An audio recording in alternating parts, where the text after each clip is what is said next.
নমস্কার, মধুশ্রী শ্রীনন্তু ইউটিউব চ্যানেলে আমি আপনাদের সাথে মধুশ্রী আপনাদের সবাইকে স্বাগত জানাচ্ছি।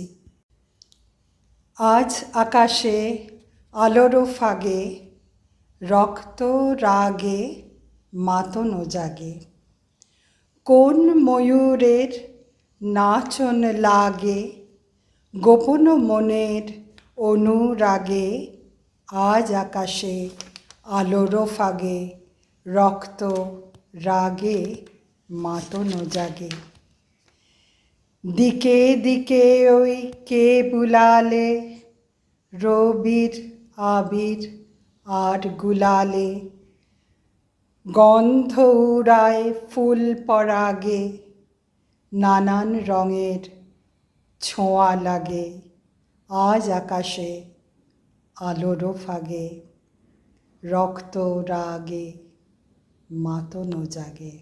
আমি আপনাদের কথা দিয়েছিলাম যে উত্তম কুমার সম্বন্ধে আমি অনেক ঘটনা আপনাদেরকে বলবো, আর এমন ঘটনা যেগুলো আপনারা হয়তো কেন আপনারা জানেন না। এই ঘটনাগুলো এমন একজনের কাছ থেকে শোনা, যিনি যখন উত্তম কুমার হননি আর যখন মহানায়ক উত্তম কুমার হয়েছেন খুব কাছ থেকে দেখেছেন। আমি তার স্মৃতি থেকে, তার মুখ থেকে এই ঘটনা শুনেছি, আপনাদেরকেও শোনাবো।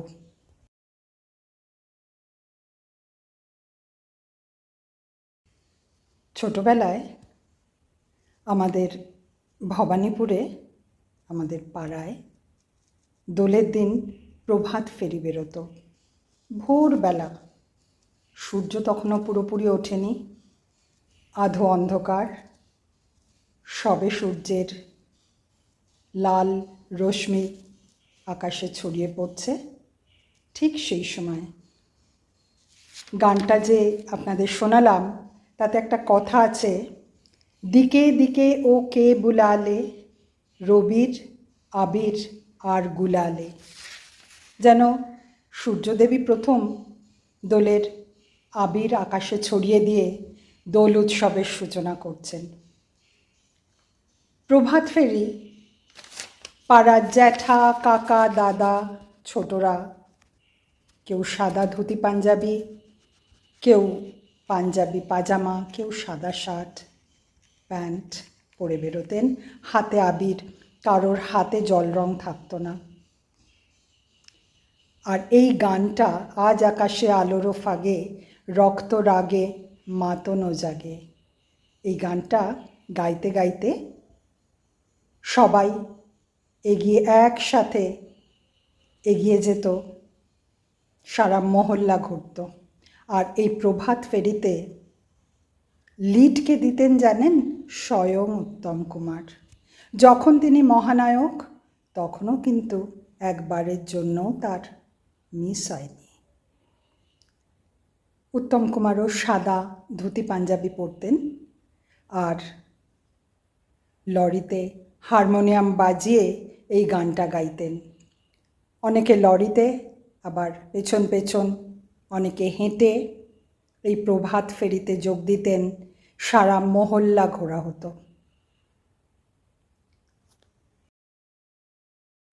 প্রভাত ফেরি যেরম যেরম এগোতো, পাড়ার বাড়িগুলোর জানলা খুলে যেত। মা, কাকিমা, জেঠিমা, ঠাকুমা সবাই, কেউ বারান্দায়, কেউ রকে, কেউ জানলায় এসে দাঁড়াতেন। এই প্রভাত ফেরি দেখতেন, আর বাড়িগুলো থেকে আবির ছুঁড়ে দেওয়া হতো। হাওয়ায় নানা রঙের আবির ভেসে যেত। সাদা পাঞ্জাবি, সাদা শার্ট সব আবিরে আবির হয়ে যেত। উত্তম কুমারের সাদা পাঞ্জাবিতেও আবির। মনে করুন দৃশ্যটা, উত্তম কুমার লরিতে হারমোনিয়াম বাজিয়ে গান করছেন, আবির ছোঁড়া হচ্ছে পাড়ার সব বাড়ি থেকে।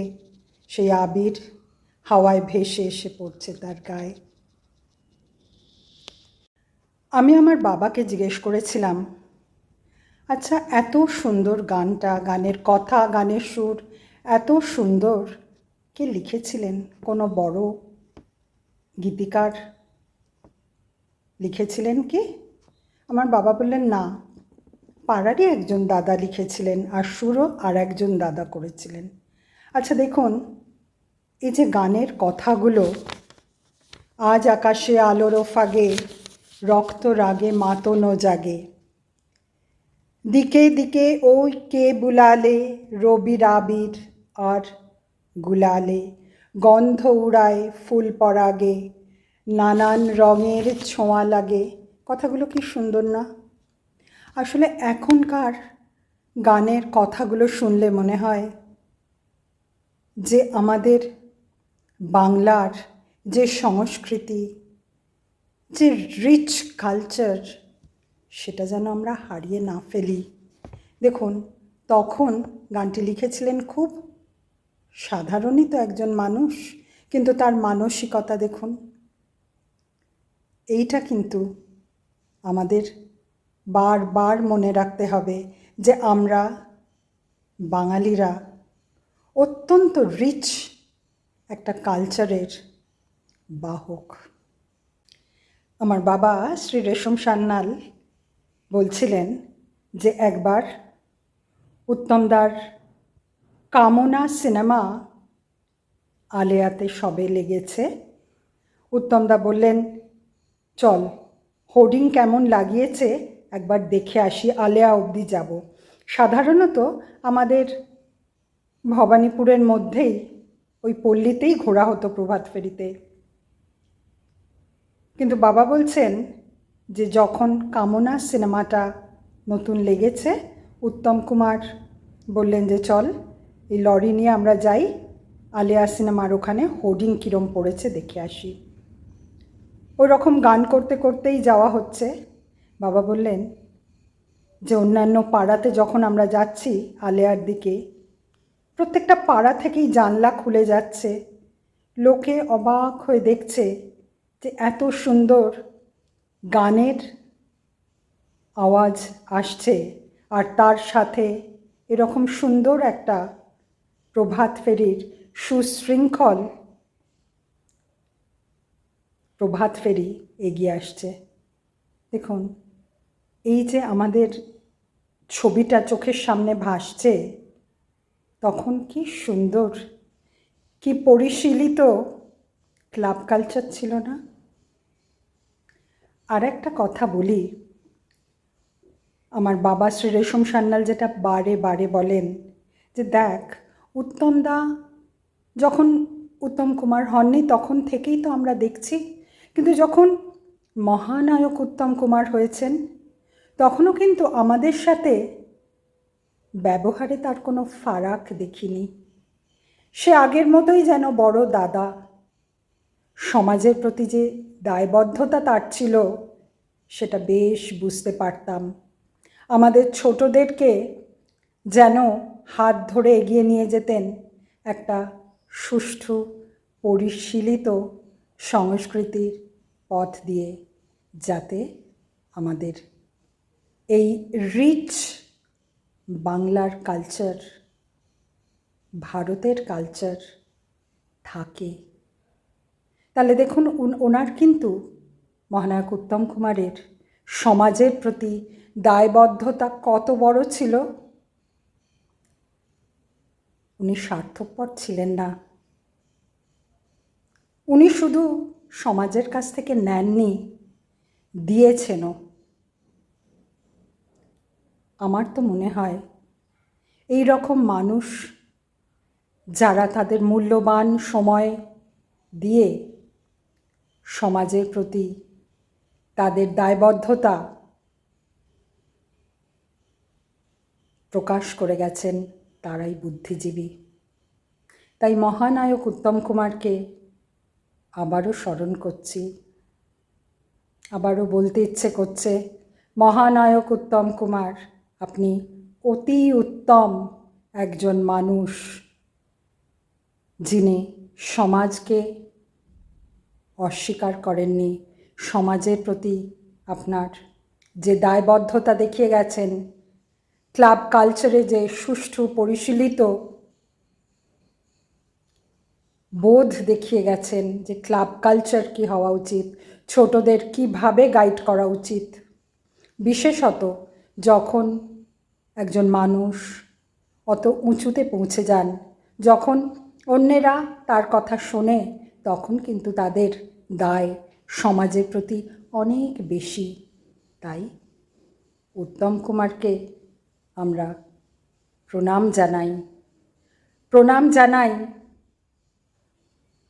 তার সমাজের প্রতি প্রতিদানের জন্য। হৃদয় আমার চায় যে দিতে, শুধুই নিতে নয়, এই ছিল তার আদর্শ। তিনিই বুদ্ধিজীবী। আমি আমার বাবা শ্রী রেশম সান্যালের মুখ থেকে এই ঘটনাগুলো শুনেছি।